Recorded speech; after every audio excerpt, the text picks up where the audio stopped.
అందం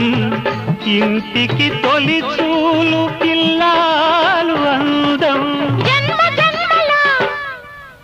పుణ్య ఫలముగా